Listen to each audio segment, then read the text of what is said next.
This segment is brought to you by Terrebonne General Health System. Your partner is good health.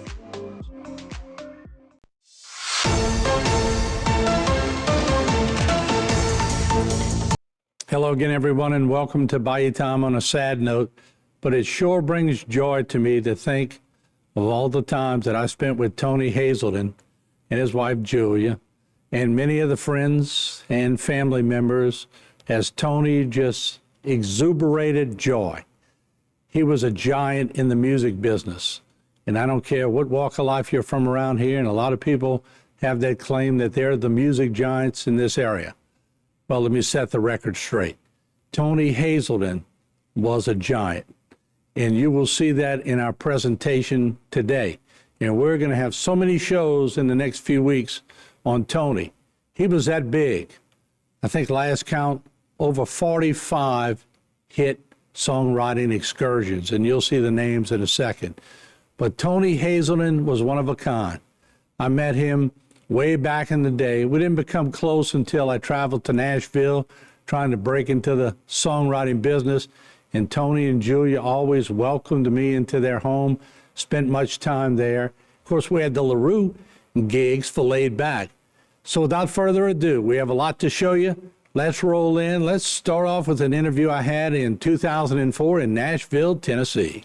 That's my story, and I'm sticking to it, baby. That's my story. That's my story. That's my story. That's my story. Ain't got it with you. I can't do it. But that's my story, and I'm sticking to it. Nashville, the heart and soul of country music. It's where many go to shoot for stardom. Some make it, many don't. For a Struma native and longtime resident of Thibodaux, Tony Haselden, it's been a fulfilling journey for he and his wife Julia, also a native of Thibodaux. You might remember Tony from the Levy Band or the Jeff Pollard Band. You probably surely know him from Louisiana's LaRue. The band had reached number 18 on the charts when the group disbanded. Haselden then turned his attention to songwriting. His career in Nashville has been a very successful one. Tony takes us down memory lane with his 6 #1 country songs. Now, of course, here in Nashville, a lot of young aspiring musicians and songwriters end up on Music Row or the outskirts of it.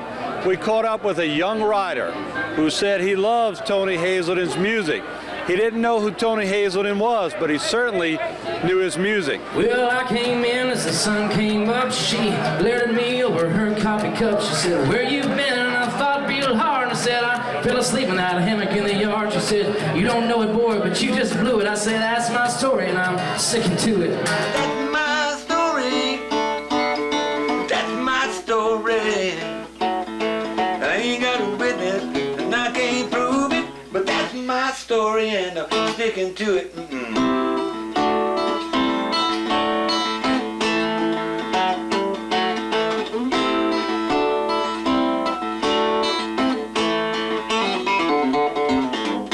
Haselden's list is impressive. He has written songs for Shania Twain, George Strait, Colin Ray, Shenandoah, Martina McBride, the Kinleys, T.J. Shepard, Sawyer Brown, Evangeline, Susie Boggess, Darrell Singletary, Crystal Bernard, Keith Whitley, Shelby Lynn, Sweethearts of the Rodeo, John Randall, Tim Menzie, John and Audrey Wiggins, Mason Dixon, the Statler Brothers, Marie Osmond, Amy Como, Leroy Parnell, Forerunner, Billy Ray Cyrus, Glenn Campbell, Highway 101, Toby Keith, Ty Herndon, Billy Dean, Michelle Wright, Tracy Lawrence, the Forrester Sisters, Shane Sutton, the Wilkinsons, and Jonathan Edwards.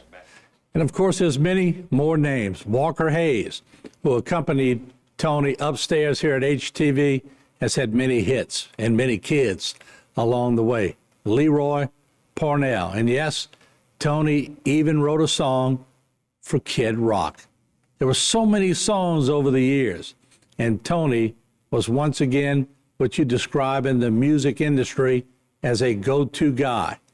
He could write a song, and with his quick wit, his humor, he could turn a song into much, much fun. That's what a lot of people look for. He always had a serious side, and he could make you cry when you listen to a song. It just depended on what mood Tony was in. But how did he get to Thibodeau? Where was Thibodeau all in the roots of things? Let's listen in. When I told people I was interviewing Tony Haselden, everybody from Houma, Thibodeau, Napoleonville, Donaldsonville, all remember where you started. Yeah. They all want to claim a little piece of Tony Haselden, but bring us way back. How did you, first of all, where did you correlate with Thibodeau? Thibodeau, I'll try to make this as short as possible. I moved to Thibodeau probably around 1957. Went to school there for probably 4 or 5 years, up to the 8th grade. And I met a lot of friends there. Then I moved away for some time. I moved away and went to, what was it, I guess, freshman, sophomore, and junior in White Castle. And then moved to Struma in Baton Rouge and graduated from there. So I was kind of removed from Thibodeau for that 4 or 5 years. Then I came back and I started kind of meeting people over the scheme of things. I think I officially felt like I was back in Thibodeau probably around 1967, because I went to Nichols and graduated from Nichols, and not in 67, much later. And of course, your wife's from Thibodeau. Talk about your family a little. She's from Thibodeau. Oh yeah. Well, she's a native. She'd lived in Thibodeau all of her life.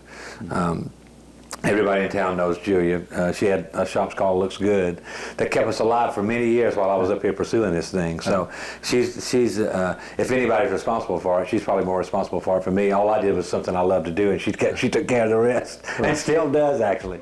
This segment was brought to you by Rouse's Markets. Feels like home.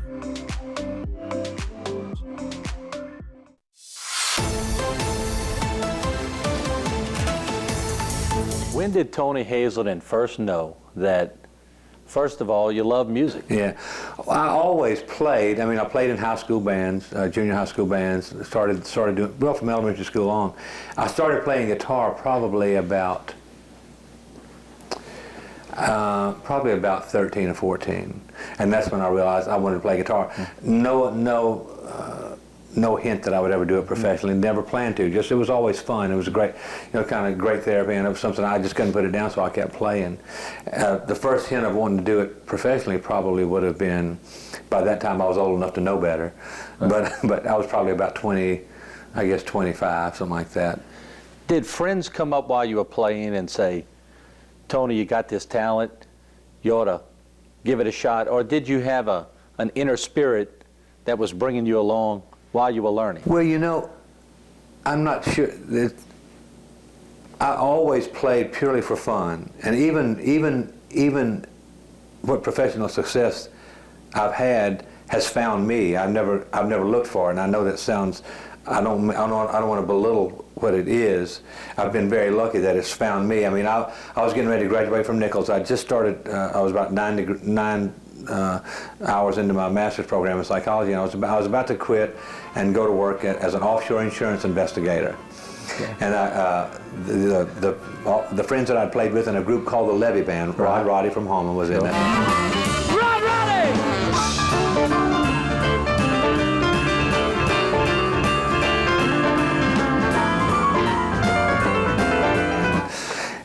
I left it for about a year to finish college. They came to town and jammed one night, to play at Nichols in a band called it was called the Levy Band back then, or Jeff Pollard Was that band. Richard Toops and all that? Well, that was Richard Toops was one of those, was one incarnation of that bunch. Okay. But then they came back as Jeff Pollard band, so I jammed with them, and we had fun. And I was back in college with no intention of really playing music again, and.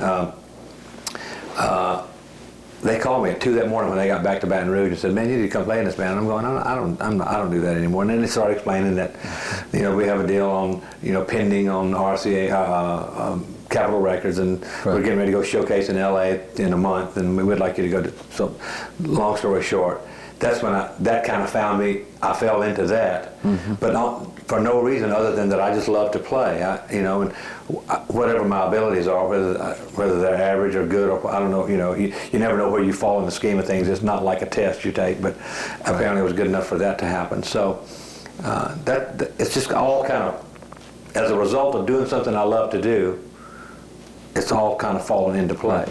All my life I've been singing sad songs, trying to get this little message to you. All the songs, baby, I can't sing. When I sing the song, I get a message to you. It goes, bam, bam, bam, bam, bam, bam, bam, bam, bam, bam, bam, bam. And then ultimately that band turned into LaRue.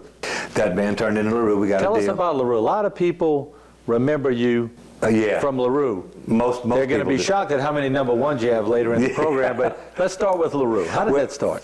That was once I joined the band. They had just hired another guitar player, and they decided that we like what you do better than we want you to do. And I'd played with Jeff before; we'd all known each other, and so we went out and showcased for Warner Brothers and Capitol Records. Capitol gave us the deal, and then shortly after that, late '76, we were in the studio in the country doing the record, and the rest is kind of, as they say, history. We did 3 albums for Capitol Records, and we did 2 for RCA Records. The most recognizable album is the first one that had New Orleans Ladies on it, which was a huge song, and I didn't write it, by the way. Everybody asked. I wish I had. Our bass player, Leon Medica, wrote it.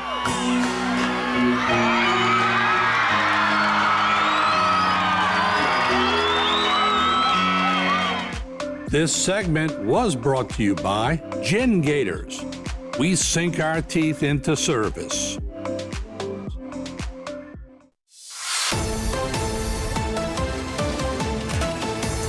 And Tony, of course, wrote Nobody Said It Was Easy by LaRue. Now, we all remember New Orleans Ladies, but Nobody Said It Was Easy was higher on the charts than New Orleans Ladies. New Orleans ladies,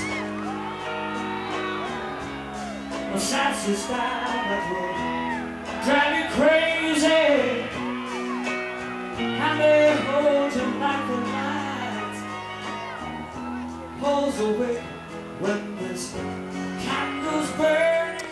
That was the most successful. I wrote a song called Nobody Said It Was Easy, which was kind of more of a pop Journey, Kansas But kind of didn't that thing. hit top 20? That did. That went to top. It went 18. Yeah. And that did well.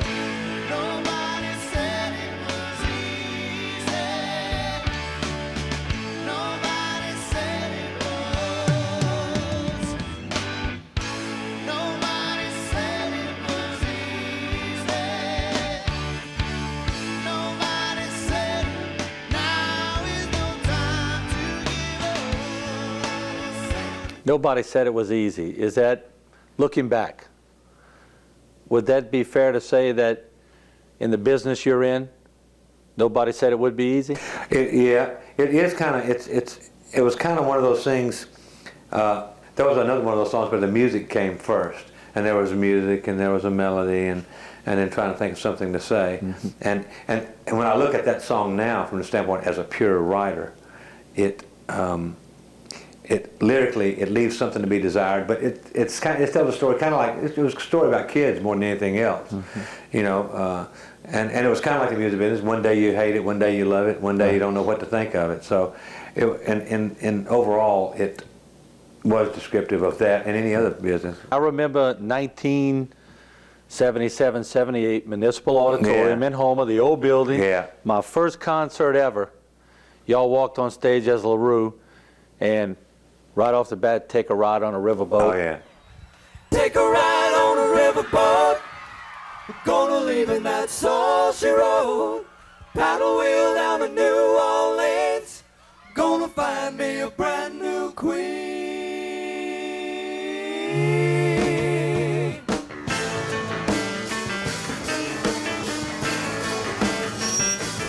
I was the oldest guy in the band, and at the time, I'm thinking I must have been 31, 32. Most of the other guys were 6 years younger or so, 5, 6 years younger.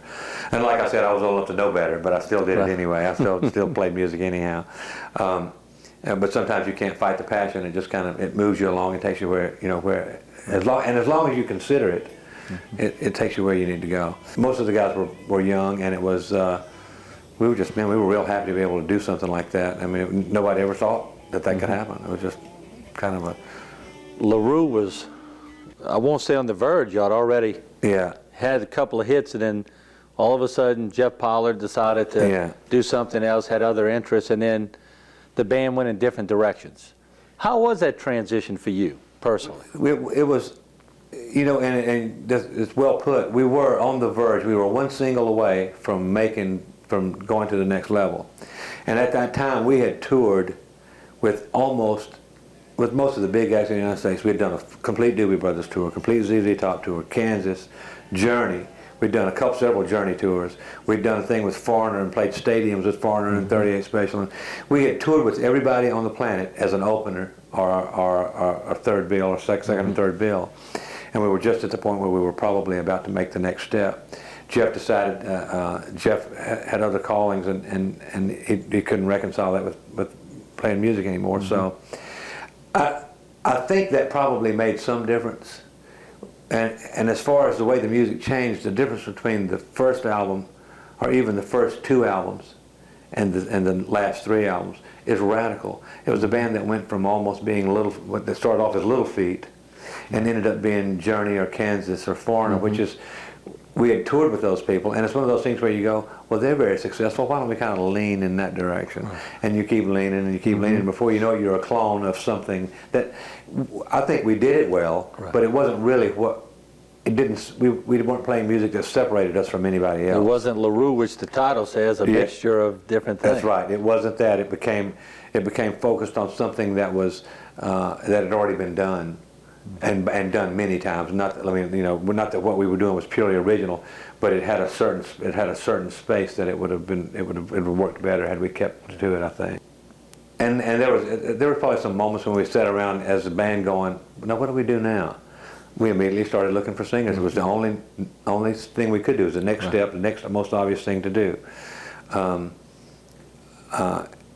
Because this music is one of those things that's kind of like that is what we do. Not that we're incapable of something else, but it's just like that's, no matter what I were doing, if I still were an offshore insurance adjuster, I would still be playing music, and you'd probably go have a drink someplace in Houma, and I'd be playing there.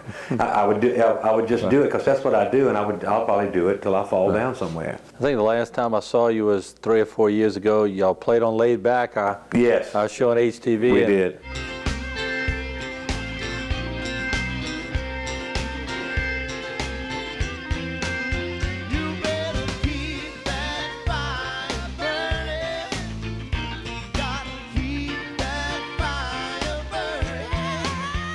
Take a little leap. Yes.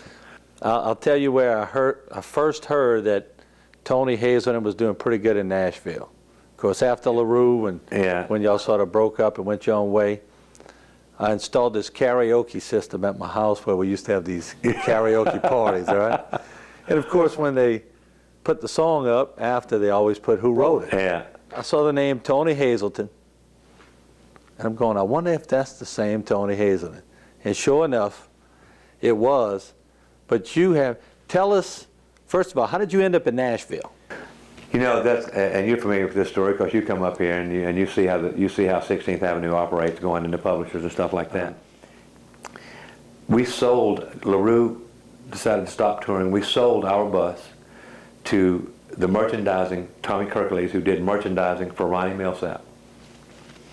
He bought our bus, it was delivered up here, and there was a cassette in the cassette player, and it was a cassette of 4 songs that I had written. And he took it out and was going to throw it out, and Rob Galbraith, who was running, who produced Ronnie Millsap and was running Ronnie's publishing company, took it up and listened to it and said, man, this stuff's pretty good. But I listen to it now, and it wasn't that good, but thank goodness it was good enough.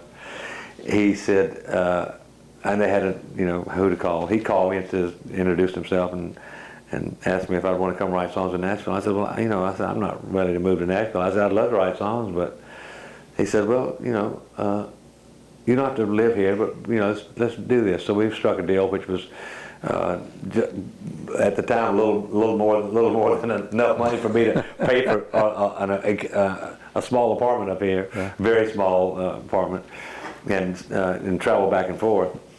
And so I always tease people, if you want a record deal, just buy a $300,000 tour bus and put a tape in it. Speaking, I feel it's a privilege to talk to someone as successful and as just a genuine person as you Well, are. it's good to be here. I'm glad you came. And you've really done well for yourself. And now we can drink wine and eat barbecue, can't we? That's it. Let's do it. Let's do Have it. a good night. It's a wrap. That's my story and I'm sticking to it. Next week, we'll show you the songs that Tony wrote. We'll play a bunch of them, as over the years, I've accumulated a lot of Tony on tape. Nearly 50 hours of Tony Haselden, who was so generous with his time and sharing the love and talent he had for people in this area.